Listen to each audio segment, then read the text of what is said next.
पहले कॉन्सेप्ट समझते हैं। फिर इस कॉन्सेप्ट से फिर मैं एक शॉर्ट ट्रिक बना के बताऊंगा आपको कि इसको यूज कैसे करता है। अच्छा एक बात बताओ, अगर मान लो मेरे पास दो चार्ज है Q and Q, I am having two charges, ठीक है। यहाँ पे अगर कोई कैपिटल Q चार्ज रखा है, यहाँ पे अगर कोई कैपिटल Q चार्ज रखा है तो इस पर नेट फोर्स कितना होगा? इस पर नेट फोर्स क्या होगा? 0। इस पर नेट फोर्स 0 क्यों है? क्योंकि दोनों चार्जेस क्या है? अपोजिट एंड पे है, और दोनों चार्जेस में का मैग्नीट्यूड सेम है, और दोनों चार्जेस इस कैपिटल Q चार्ज से इक्वल डिस्टेंस पे है, इसीलिए 0 हो रहा है। मतलब इसमें दो वेक्टर है और दोनों की डायरेक्शन क्या है? अपोजिट है। अगर मान लो मैं ऐसा कुछ ले लूं, ये ट्रायंगल है, ये Q, ये Q, ये Q, यहाँ पर सेंट्रॉइड पर कोई कैपिटल Q चार्ज रखा है, तो इस कैपिटल Q चार्ज पर नेट फोर्स कितना होगा? 0 होगा। ये कॉन्सेप्ट है कि मतलब अगर चार्जेस जो है वो ट्रायंगल हो या कोई भी पॉलीगन हो, उसकी सारी साइड्स पर अगर चार्ज सेम है, ठीक है, तो सेंटर पे जो भी चार्ज होगा उस पर नेट फोर्स कितना होगा? 0। कोई दिक्कत है इस कॉन्सेप्ट में? यहाँ ट्रायंगल की जगह पेंटागन होगा तो भी यही होगा, हेक्सागन होगा तो भी यही होगा। सो दिस इज कॉन्सेप्ट, इसको नोट करो। सबसे पहले देखो एक क्वेश्चन, मान लो आपके पास एक पेंटागन है, ठीक है, ऐसे सही बना, ये चार्ज है Q, ये चार्ज है Q, ये भी चार्ज है Q, ये भी चार्ज है Q। इन चारों की वजह से सेंटर पर फोर्स बताओ, इन चारों की वजह से सेंटर पर फोर्स बताओ कितना होगा?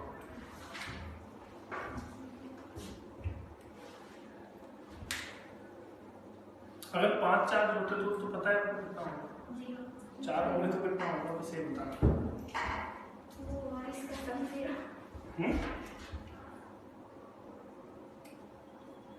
ये डिस्टेंस जो है ये R है। चलो थोड़ा सिंपल दे देते हैं, ऐसे दिक्कत आती है। मान लो ये ट्रायंगल है, ये Q है, ये Q है, ये सेंट्रॉइड पे कैपिटल Q चार्ज रखा है, and this distance is R। आपको R की टर्म्स में आंसर बताना है बस। ये R है, यहाँ कैपिटल Q चार्ज, इस पर नेट फोर्स कितना होगा? क्वेश्चन समझ में आ रहा है? You are having a system of 2 charges, यहाँ पे आपके पास सिस्टम है 4 चार्जेस का, उसकी उन चारों चार्जेस की वजह से आपको सेंटर पे जो चार्ज रखा है उस पर टोटल फोर्स कैलकुलेट करना है कितना होगा, ठीक है। यहाँ 2 चार्ज है, इनकी वजह से यहाँ सेंटर में जो चार्ज रखा है सेंट्रॉइड पे उस पर कितना फोर्स होगा ये आपको बताना है। एक तो नॉर्मल दिमाग है हमारा कि कूलम्ब लॉ हमने सीख रखा है, वेक्टर एडिशन हमें आता है, एक तो नॉर्मल दिमाग चलता है। ये जो कॉन्सेप्ट मैंने बताया उसको यूज कैसे करते हैं, वो जब तक एक बार हम यूज नहीं करेंगे तो आपको पता नहीं लगेगा उसको यूज कैसे कर सकते हैं। जैसे यहाँ पे 2 चार्ज है, नॉर्मली हमारा दिमाग क्या कहता है कि भाई ये चार्ज इसको रिपेल करेगा, ये चार्ज भी इसको रिपेल करेगा, हाँ वर्टिकली मतलब ऊपर की तरफ है, ठीक है। अच्छा ये 2 फोर्स है, दोनों फोर्सेस के बीच में एंगल कितना है? भाई फोर्स में हमेशा वेक्टर एडिशन करते हैं, स्केलर एडिशन तो होता ही नहीं है। अच्छा इन दोनों फोर्सेस का मैग्नीट्यूड क्या सेम होगा? तो वो चेक कैसे करते हैं कि प्रोडक्ट ऑफ चार्जेस सेम है, डिस्टेंस भी सेम है, तो दोनों फोर्सेस का मैग्नीट्यूड क्या होगा? सेम। क्लियर है? तो इन दोनों के बीच में एंगल कितना है? तो रिजल्टेंट इस डायरेक्शन में होगा, ठीक है, लाइन सीधी नहीं बनेगी, आप सीधी बना, रिजल्टेंट इस डायरेक्शन में होगा, उसकी वैल्यू कितनी होगी? तो रिजल्टेंट इज इक्वल टू क्या आ गया? KQ/R², क्योंकि F की वैल्यू कितनी है? इसकी वैल्यू कितनी है? मैग्नीट्यूड KQ/R² है, इसका मैग्नीट्यूड भी कितना है? KQ/R², isn't it? Sorry KQ capital Q,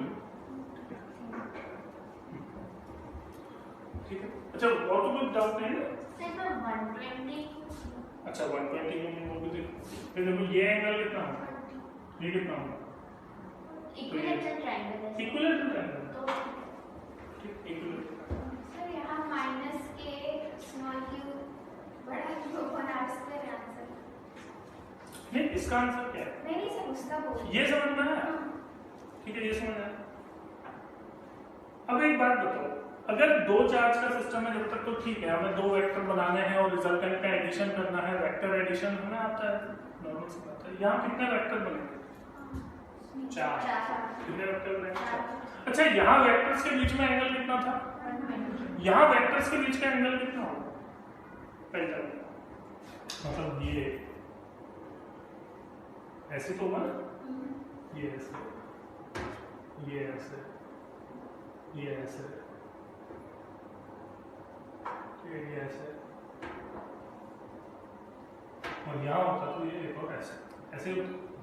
तो दो फोर्सेस के, अच्छा इन सारे फोर्सेस का, ये जो 4 फोर्सेस हैं, इन सबका मैग्नीट्यूड तो सेम होगा। मतलब ये तो ऐसा, ये ऐसा, ये ऐसा, ये ऐसा और ये ऐसा। इनके बीच का एंगल कितना है? टोटल कितने फोर्स हो सकते हैं इसमें? मैक्सिमम 5। उन सबके बीच में जो एंगल है उसका सम कितना हो सकता है? तो दो फोर्सेस के बीच का एंगल कितना? 72। यहाँ भी 70, यहाँ भी 72, और अब है नहीं, होता तो यहाँ भी 72 से। अगर वो होता था तो दिक्कत ही नहीं थी क्वेश्चन में। सारी दिक्कत किस बात की है? 4 है और उनके बीच में एंगल कितना है? 70। अगर 72 की जगह 90 होता तो दिक्कत नहीं होती, कंपोनेंट डिवीजन सेट कर सकते हो। अब इनका एडिशन कैसे करोगे? इसे हाइपोथेटिकल लेके सब्ट्रैक्ट करते हैं। कैसे बताओ? मतलब आप मान रहे हो यहाँ 1 है, मान लो आपने मान लिया कि 1 है, पर ऐसे मान कैसे लेंगे? फिर हमें उल्टा भी मानना पड़ेगा कि 1 और है। अच्छा, 2 मानने में तो दिक्कत नहीं है ना? 2 मानने में तो दिक्कत नहीं है ना? क्यों? क्योंकि F ऊपर किया है, F नीचे लगाया, तो वैसे भी 2 है। अगर आपने 2 फोर्स ऐड किया, दोनों का एडिशन टोटल 0 है, तो उससे सिस्टम पे तो फर्क पड़ेगा नहीं। अब आंसर कितना आएगा? नहीं, अब 6 फोर्स होगा ना, 6 का सम कितना आएगा? 5 का सम 0 होगा। बचा 1। F ही आएगा। आंसर कितना आएगा? F। हम सब समझ आया? थोड़ा सा वापस। नहीं सर, दूसरा पॉलीगॉन पेंटागन की जगह कुछ और। कुछ और तो हो ही जाता है ना, ये तो दिक्कत है। जो नहीं होता वो सीखना है। भाई शॉर्ट ट्रिक हमेशा स्पेशल कंडीशंस के लिए सीखी जाती है कि जब क्वेश्चन शक्ल देख के ना हो, तो इसका मतलब उसमें कुछ लॉजिक लगेगा, जो हमें आता है तो हो जाएगा, नहीं आता तो नहीं। मुझे ये पता है कि अगर यहाँ पर 4 चार्जेस की जगह 5 चार्जेस होते तो मेरा क्वेश्चन बहुत आसान था। लेकिन अब अपनी मर्जी से तो 5वां चार्ज रख नहीं सकता। यहाँ कितना है टोटल चार्ज? 0। तो 0 चार्ज तो रख सकता हूँ मैं, 0 तो है ना चार्ज। तो Q, माइनस 2 चार्ज रखे होंगे उन्होंने। अब कोई दिक्कत है इसमें? टोटल 0। भाई कोई चार्ज नहीं है ना यार, तो आप बोलो सर Q और माइनस क्यों रखा? क्योंकि हर जगह Q रखा हुआ है ना, तो इसलिए Q रखा, उसको 0 करने के लिए माइनस Q रख दिया। अच्छा, अब इन 5 चार्जेस की वजह से टोटल फोर्स कितना है? They will cancel the effect of each other. एक की वजह से किधर होगा फोर्स?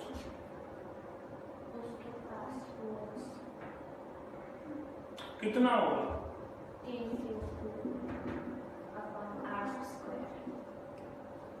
ये आंसर। अच्छा, मैंने जो फोर्स वाला डायग्राम बनाया था उसमें क्या दिक्कत है? उसमें कोई दिक्कत नहीं। 4 फोर्स तो इनकी वजह से बना दिए, 2 फोर्स जो आपने कहा कि सर एक 5वां उधर बना दो, उसके अपोजिट मैंने एक्स्ट्रा बना दिया एक, तो 6 फोर्स बनाए। 6 में से 5 का सम कितना था? तो बचा क्या? F। बस में। अच्छा, इसको करेंगे तो इस वाले को भी ऐसे करें। ये तो हमें आता ही है, ये मेथड तो हमें पता ही है ना, वेक्टर एडिशन तो कर ही सकता है।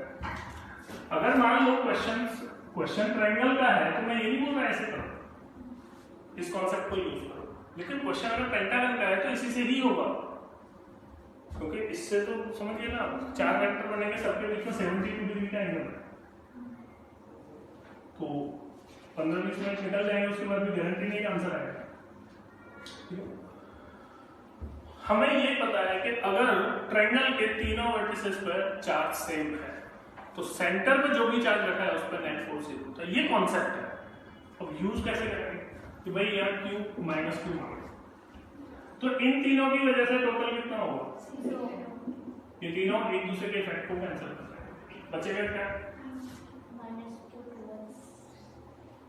अच्छा, इन दोनों का रिजल्टेंट भी तो ऊपर ही आ रहा था ना, तो मतलब हमारी डायरेक्शन भी गलत नहीं आ रही और मैग्नीट्यूड भी गलत नहीं आ रहा, वो भी चीज देखनी, क्योंकि फोर्स कैसी क्वांटिटी है, so that is KQ capital Q by, ये ज्यादा ठीक है। चलो नोट करो।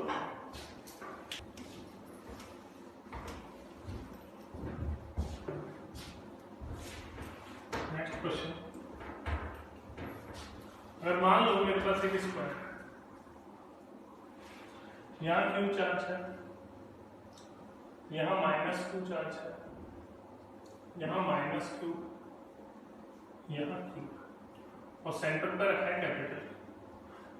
मैं आपको ये बता रहा हूँ उस कॉन्सेप्ट को यूज कैसे करते हैं। ऐसा नहीं कि ये क्वेश्चन उस कॉन्सेप्ट के बिना नहीं होगा, लेकिन कोई चीज अच्छी सी है तो उसको हम यूज करना सीख लेते हैं, क्योंकि उससे क्वेश्चन जल्दी हो जाएगा। ये है क्वेश्चन। एक नॉर्मल तरीका तो क्या है, ये इसको अट्रैक्ट करेगा, ये इसको रिपेल करेगा, ये इसको रिपेल करेगा, ये इसको अट्रैक्ट करेगा। एक तो नॉर्मल तरीका है। एक उस कॉन्सेप्ट को यूज करके कर सकते हैं। कैसे?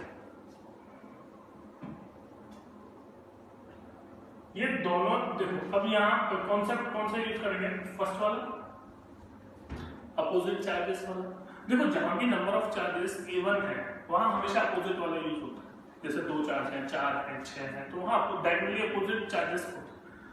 ये Q और ये माइनस Q अपोजिट है, इन दोनों की वजह से Q का नेट फोर्स कितना होगा? 0 होगा क्या? नहीं होगा 0। क्यों? क्योंकि ये Q है और ये माइनस Q है। लेकिन अगर मैं इस माइनस Q को -2Q, Q लिख दूं तो दिक्कत आता है। पहले कितना चार्ज था? अभी मैंने कितना लिख दिया? -2Q + Q। बात तो एक ही है। तो ये Q इस Q के इफेक्ट को कैंसिल कर देगा या नहीं करेगा? करेगा। ऐसे अगर मैं यहां पर इसको -2Q कर दूं और इसको Q कर दूं, तो ये एक दूसरे के इफेक्ट को कैंसिल कर देंगे। 4 की जगह 2 बचे चार्ज। ये इसको अट्रैक्ट करेगा F1, ये भी इसको अट्रैक्ट करेगा F2। क्या दोनों फोर्सेस का मैग्नीट्यूड सेम है? पहले ये देख लो। अगर सेम नहीं है तो F1 F2 कैलकुलेट कर लो। अगर दोनों का मैग्नीट्यूड सेम है, दोनों के बीच में 90 डिग्री का एंगल है, तो रिजल्टेंट क्या है? रिजल्टेंट कोई दिक्कत है? और F की वैल्यू क्या है? KQ × 2Q / R²। R कितना है? R क्या होता है? सेंटर से वर्टेक्स की डिस्टेंस। अगर स्मॉल r की वैल्यू आप पुट करोगे तो एक ही टर्म्स में आंसर आ जाएगा, a is the side of square. लेकिन उसमें पूछा हो तो ठीक है, हमें तो कॉन्सेप्ट सीखना है। आया जाता समझ? चलो मैं रिजल्टेंट नीचे लिख देता हूं, तो दूसरा क्वेश्चन होगा √2 that is equal to 2√2 KQ²। ठीक है, 2√2 क्यों आया? क्योंकि K Q1 Q2 करेंगे तो Q2 कितना है? 2Q है। अच्छा, साइन का काम क्या होता है? पॉजिटिव या नेगेटिव का काम क्या होता है? ये डायरेक्शन बनाना। बाकी तो मैग्नीट्यूड के लिए हम क्या करते हैं? सिर्फ प्रोडक्ट ऑफ चार्जेस लेते हैं। अच्छा, अगर मान लो ऐसा हेक्सागन है जो आपको मन कर रहा था, ये Q है, ये 2Q है, 3Q, ये 2Q है, ये Q है, ये 3Q। यहाँ कोई चार्ज रखा है। What will be the net force on this charge? दो चार्ज के कितने सिस्टम बनेंगे? ठीक, कहीं भी इवन नंबर ऑफ चार्जेस हो तो वहां सिस्टम्स बन जाएंगे दो चार्ज के, कोई दिक्कत नहीं। यहाँ कितने बने सिस्टम? 2। वहां कितने बने? 3। ठीक है, पहले शांति से लाइन बना लो ऐसे।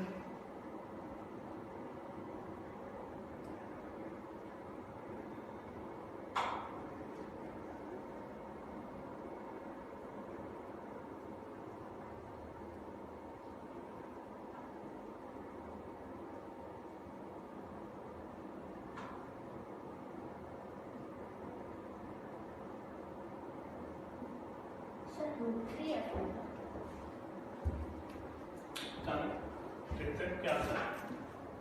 या एक तरीका तो ये है F1, F2, F3, F4, F5, F6 निकालो और उन सबका एडिशन करते रहो। दूसरा ये है डायगोनली अपोजिट इफेक्ट्स को कैंसिल कर दो। ये 3Q इस 3Q के इफेक्ट को कैंसिल कर देना। सबसे पहले तो मुझे ये दिख रहा है, यहाँ Q है और यहाँ 2Q है, तो 2Q को मैं क्या लिख सकता हूँ? Q कोई दिक्कत है इसमें? तो ये Q जो है वो Q के इफेक्ट को तो कैंसिल कर ही देगा, कोई दिक्कत नहीं।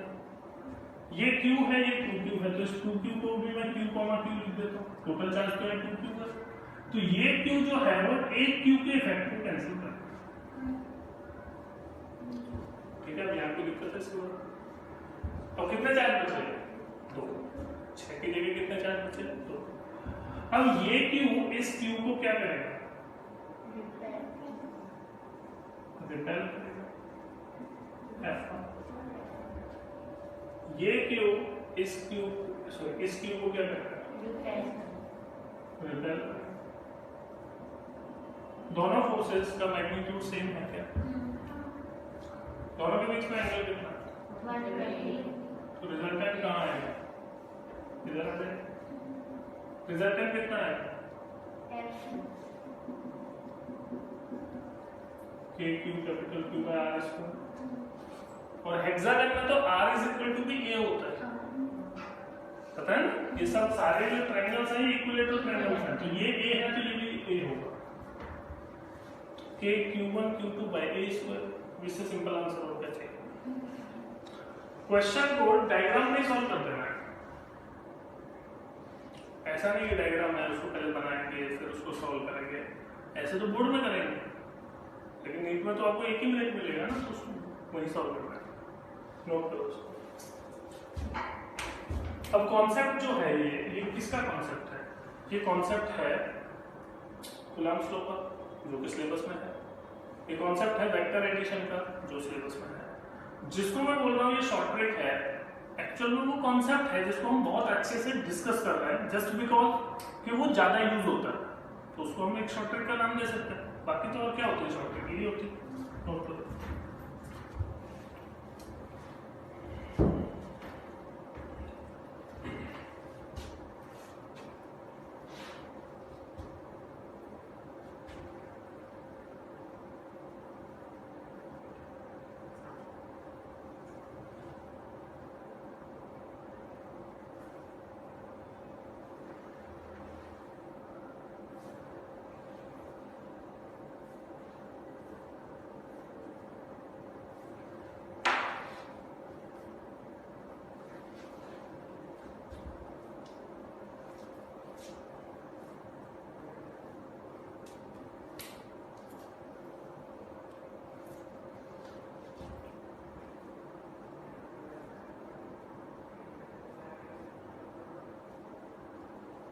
जब आप अपनी ये नोटबुक रिवाइज करोगे ना एग्जाम से पहले, तो आपको क्वेश्चंस के वेरिएशन पता लगते जाएंगे।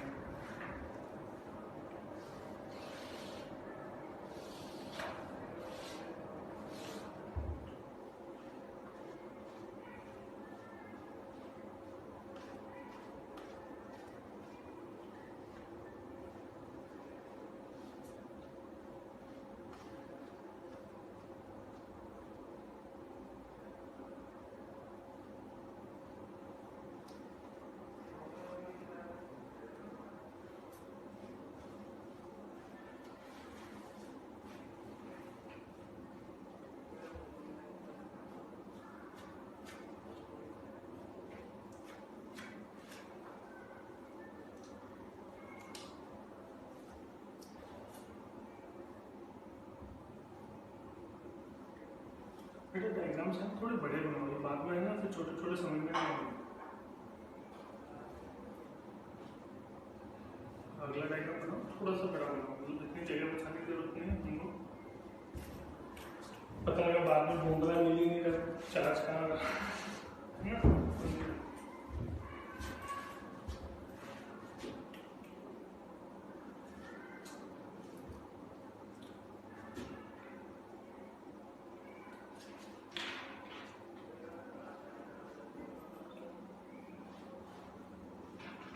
ठीक है, तो पहला कॉन्सेप्ट समझ में आया आज का। ठीक है, दूसरा कॉन्सेप्ट समझ।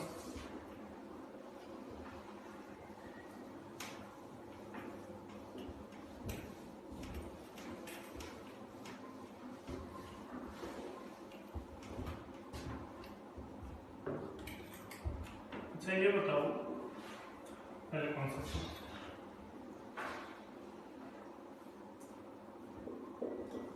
एक क्वेश्चन की हेल्प से समझते हैं।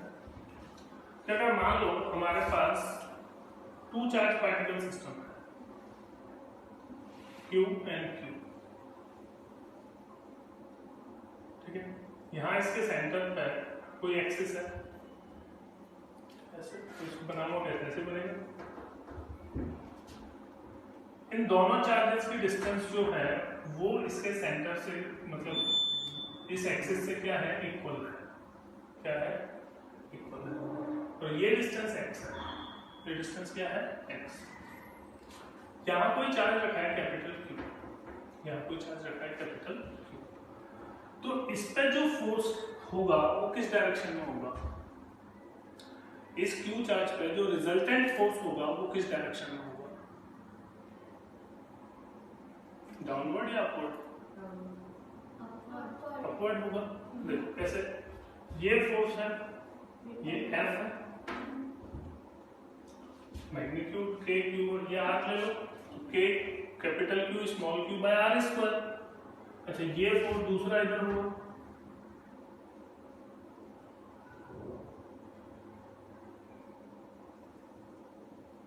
ठीक है, दूसरा F इधर है। क्या दोनों फोर्सेस का मैग्नीट्यूड सेम है? अच्छा, दोनों फोर्सेस का मैग्नीट्यूड अगर सेम है तो इनका एडिशन कर सकते हैं क्या? इसको क्यों कर सकते हैं, ठीक है, क्यों कहाँ रखूँ इसको मैं, ये थीटा है, ये थीटा है, तो ये दोनों भी थीटा थीटा होंगे। अगर मैं आपसे रिजल्टेंट की डायरेक्शन पूछूं तो रिजल्टेंट की डायरेक्शन क्या है, ये है, that will be the direction of resultant. तो रिजल्टेंट की डायरेक्शन क्या है, towards the axis, towards this axial line. ये क्या है, axis of rotation. So this direction of resultant force is towards the axis. इसको बोलते हैं एक्सियल फोर्स। कौन सा फोर्स बोलते हैं इसको, एक्सियल। पॉइंट चार्ज कहाँ होना चाहिए, on the line perpendicular to the plane of Q charges. जैसे यहाँ 2 चार्ज पार्टिकल सिस्टम है, इस ये जिस प्लेन में है उस प्लेन के परपेंडिकुलर लाइन होनी चाहिए। पहले यहाँ 2 चार्ज है, 2 की जगह 3 हो सकते हैं, 3 की जगह 4 हो सकते हैं, 4 की जगह 6 हो सकते हैं, कितने भी हो सकते हैं। पहले 2 चार्ज पार्टिकल सिस्टम के लिए कैलकुलेशन करते हैं और उसे एक फॉर्मूला बना लेते हैं। इसको बोलते हैं एक्सियल फोर्स। एक्सियल क्यों बोलते हैं, क्योंकि रिजल्टेंट की डायरेक्शन अलोंग द एक्सिस है, ठीक है। तो अगर मैं इसकी कंपोनेंट डिवीजन करूंगा तो ये f sin थीटा, ये f sin थीटा, ये 2f cos theta, and that will be the resultant. तो साइन कंपोनेंट तो एक दूसरे को एलिमिनेट कर देंगे, बचेगा क्या, 2f cos theta, and that will B along the axis. इसीलिए हम इसको क्या बोलते हैं, एक्सियल फोर्स। तो इस क्वेश्चन के लिए अगर हम देखें तो एक्सियल फोर्स कितना आएगा, इस क्वेश्चन के लिए एक्सियल फोर्स कितना आएगा, 2f cos थीटा। 2 की जगह 2, f कितना आएगा, k capital Q small q by r square, ये आएगा। और cos थीटा कितना आएगा, ट्रायंगल को देख के बताओ, x बाय r, ठीक है। तो ये क्या है, 2k capital Q small q into x upon rq। r की वैल्यू क्या है, under root of a square plus x square. तो मैं इसको लिख सकता हूँ a square plus x square raise to 3/2। अगर मैं इसको थोड़ा सा और अच्छे से क्लियरिटी से लिखूं तो मैं इसको लिख सकता हूँ k Q या फिर K summation of Q into Q x upon a square plus x square raise to 3/2। Summation of Q का मतलब क्या है कि इस प्लेन में कितने चार्जेस हैं, तो ये Q है, ये Q, तो टोटल कितने चार्जेस हैं 2Q। समेशन ऑफ Q का मतलब क्या है, समेशन ऑफ Q का मतलब है इस क्वेश्चन के लिए 2Q। समेशन ऑफ Q का मतलब क्या है, समेशन मतलब एडिशन। इस सिस्टम में एक्सिस के परपेंडिकुलर प्लेन में कितने चार्जेस रखे हुए हैं, टोटल कितना चार्ज रखा हुआ है 2Q, Q प्लस Q, पर यहाँ Q होता है, 2Q होता तो 3Q। बात समझ आ रही? हम फोर्स के कौन से कंपोनेंट की बात कर रहे हैं, जो कंपोनेंट अलोंग द एक्सिस है। ये फोर्स का कौन सा कंपोनेंट है, अलोंग द एक्सिस है। तो इसको हम as a general formula use कर सकते हैं। सर हमने 2 को क्यों नेगलेक्ट किया? 2 को नेगलेक्ट नहीं किया है, वो 2K ये इसको नेगलेक्ट नहीं किया है। इस 2Q की जगह समेशन ऑफ Q लिखा है। इस 2Q की जगह मैंने क्या लिखा है, समेशन ऑफ Q। देखो अब इसको यूज कैसे करते हैं। मान लो हमारे पास ऐसा क्वेश्चन है जो 3D का है। 3D मतलब जैसे लास्ट कल क्लास में किया ही था, याद दिलाता हूं।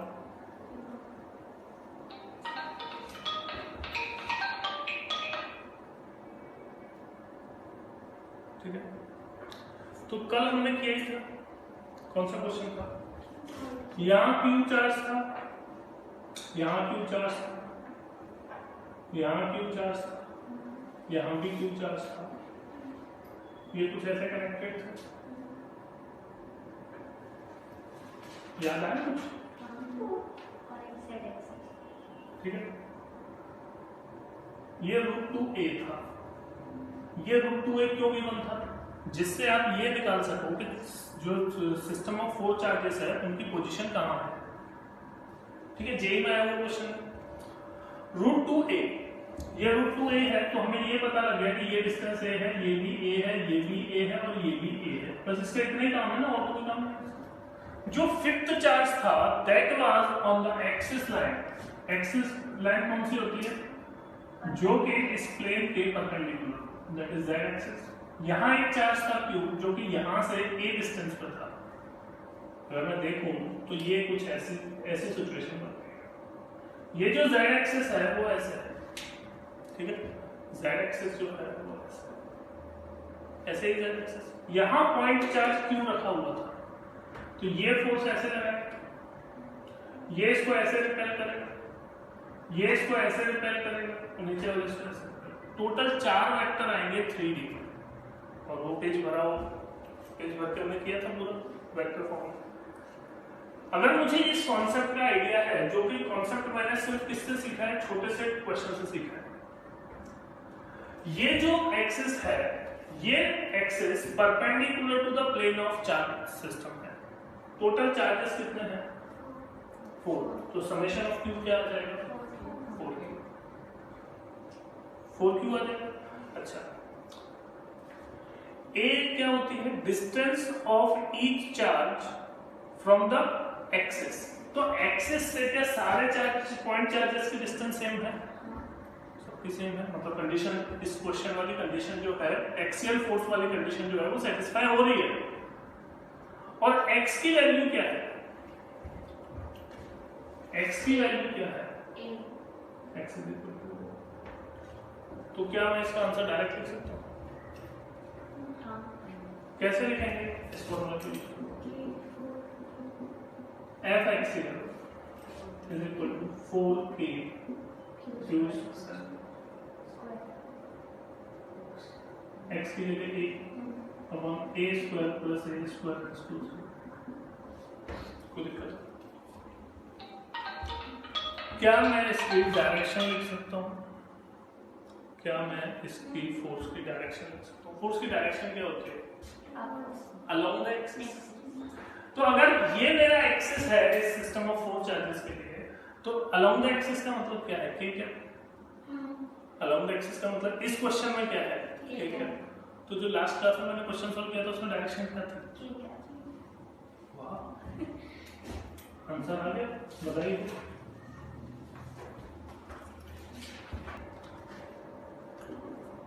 कि भाई ये मेरे पास सिस्टम है 3 चार्ज पार्टिकल सिस्टम। तो मैं आपको क्वेश्चन जो दे रहा हूँ ना उनमें एक चीज नोटिस करो, सिमेट्री ऑन क्वेश्चन में। देखो ये क्यू क्यू क्यू, ठीक है। अब यहाँ पे ये एक्सिस है, तो हर जगह चार्ज में आप क्या दे रहा हूँ, सेम दे रहा हूँ। क्यों दे रहा हूँ? क्योंकि सिर्फ एक्सियल कैलकुलेट करने सिखा रहा हूँ, ठीक है। ये जो डिस्टेंस है ये ए है। ए कौन सी डिस्टेंस होती है? एक्सिस से चार्जेस की डिस्टेंस। ये है, यहाँ कोई चार्ज रखा है तो कितने वेक्टर आएंगे 3D में? 3। अब इसको मैं ऐसे बना देता हूँ, ये एक्स है, यहाँ कोई क्यू चार्ज रखा होगा।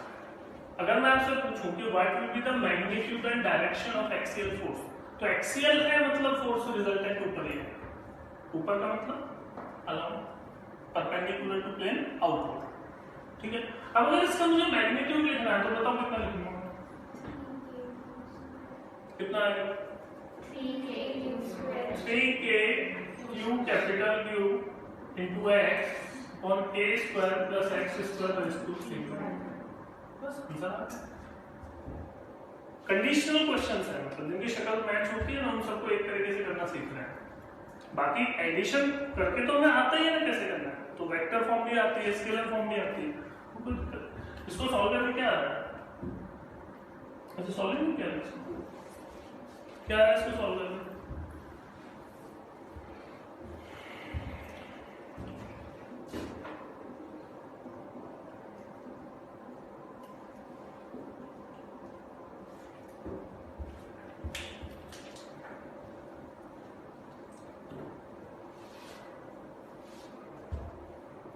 आया नहीं आया?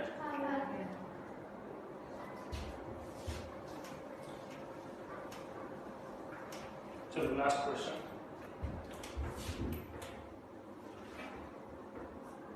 ये रिंग है, ये क्या है? रिंग। मोमेंट ऑफ इनर्शिया तो बहुत कैलकुलेट किया होगा। ये रिंग है, इसका मास m है, तो इस एक्सिस के लिए मोमेंट ऑफ इनर्शिया क्या होगा? बताओ। क्या होगा?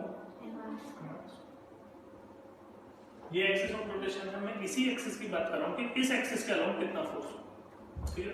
चलो हमें मोमेंट ऑफ इनर्शिया, यहाँ पर कोई पॉइंट चार्ज रखा है कैपिटल, और इस रिंग पर भी टोटल चार्ज जो है, जो कि यूनिफॉर्मली डिस्ट्रीब्यूटेड है, टोटल चार्ज कितना है? ये चार्ज कहाँ होना चाहिए? एक्सिस से इक्वल डिस्टेंस पर। जितने भी चार्जेस हैं वो कहाँ होने चाहिए? एक्सिस से इक्वल डिस्टेंस पर। क्या ये सारे के सारा चार्ज एक्सिस से इक्वल डिस्टेंस पर है? बनाते देखो, ये रिंग है, ये एक्सिस है, तो सर्कमफेरेंस में जो भी पॉइंट चार्ज होगा उन सबका एडिशन कैपिटल क्यू, तो वो सारे चार्जेस इक्वल डिस्टेंस पर है। और कितनी डिस्टेंस पर है? रेडियस। रेडियस को हम क्या लिख रहे हैं? उस डिस्टेंस को हम क्या लिख रहे हैं? बार बार मैं सेम चीजें यूज इसलिए कर रहा हूँ क्योंकि आपको लॉजिक फिट हो जाएगा। ये जो डिस्टेंस है इसको क्या बोलते हैं? क्या बोलते हैं इसको? x। ये बोलते हैं। अच्छा, तो फोर्स की डायरेक्शन किधर है? अलोंग एक्सिस है। तो what will be the magnitude of axial force? What will be the magnitude of axial? Total charge कितना? क्यू है, ये क्यू है, समेशन ऑफ क्यू क्यू है, कोई दिक्कत नहीं।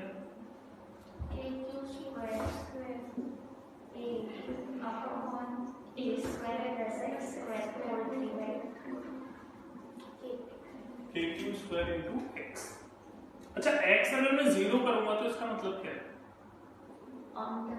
सेंटर।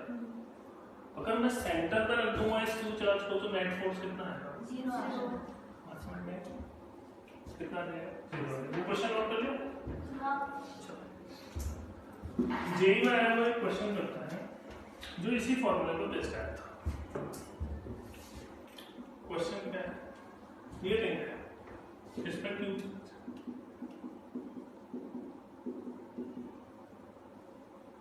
इसकी रेडियस a है, ये इसका सेंटर, इसमें क्यू चार्ज, ठीक है।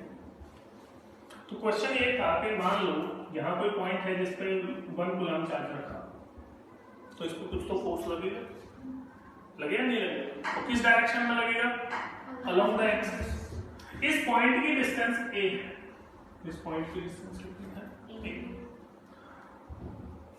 ये पॉइंट a है और ये दूसरा पॉइंट है b। फिर उसके बाद एक पॉइंट चार्ज यहाँ से हटा के यहाँ आ गया, तो क्या अब इस पर फोर्स लगेगा? लगेगा अलोंग द डायरेक्शन। तो इन दोनों पॉइंट्स के बीच की डिस्टेंस भी a है। क्या है? a। तो जब इस यूनिट चार्ज को, जब इस यूनिट पॉजिटिव चार्ज को मैंने a पे रखा तो फोर्स F1 था। कितना था फोर्स? भाई फोर्स तो अलग अलग लगेगा ना, सेम तो नहीं लगेगा, पर डायरेक्शन सेम ही रहेगी। जब b पे रखा तो फोर्स कितना था? F2। तो क्वेश्चन था फाइंड F1 बाय, क्वेश्चन क्या था? Find F1 by F2। That was asked in 2004 I think. ठीक है, एक दो साल में पीछे हो सकता है, नोट करो और सॉल्व। ठीक है, this is the last question. देखो F एक्सियल जो है that is directly proportional to x and that is inversely proportional to a square plus x square raised to 3 by 2। ये कॉन्सेप्ट है। तो F1 by F2 क्या आएगा? x1 by x2 into a square plus x2 square, a square plus x2 square raised to 3 by 2 upon a square plus x1 square raised to 3 by 2। कैसे किया मैंने? f axial is directly proportional to x है, तो f1 by f2 is equal to x1 by x2। inversely proportional to a square plus x square। भाई a तो same है ना दोनों पॉइंट्स के लिए, सिर्फ चेंज क्या हो रहा है? x। तो x1 कितना है? x1 कितना है? a। और x2 कितना है? अब आंसर क्या आ रहा है बताइए दो। 2.5 raised to 3 by 2 upon 2। सही से आ रहा है। 2.5 रूट 5 रूट 5 आएगा, क्योंकि 2 a का स्क्वायर करेगा तो 5 का स्क्वायर बनेगा। हाँ कुछ ऐसा है। रूट 2 मैंने नहीं रखा। 5 रूट 5 अपॉन 2 रूट 2, या तो 2 आएगा या 4 आएगा, कुछ ऐसा ही है। मैंने 5 by 2 को 2.5। अच्छा बाकी यही आ रहा है। हाँ वही आएगा पक्का। हाँ सेम आएगा। चलो करके देख लेता हूँ। x1 by x2 मतलब a by 2, ठीक है, into a square plus 2x2 का होल स्क्वायर मतलब 5a स्क्वायर 3 by 2। ठीक है, ये कितना आएगा? 2a square plus 3 by 2। a से a गया, a स्क्वायर से a स्क्वायर, तो ये हाफ आ गया, ये आ गया 5 रूट 5, ये आ गया 2 रूट 2, 5 by 4। ठीक है, 5 by 4। मुझे आंसर तो याद नहीं था, पर मुझे याद था कि शक्ल खराब हो गई। So that is 5 root 5 by 4 root. ठीक है, so that will be the answer.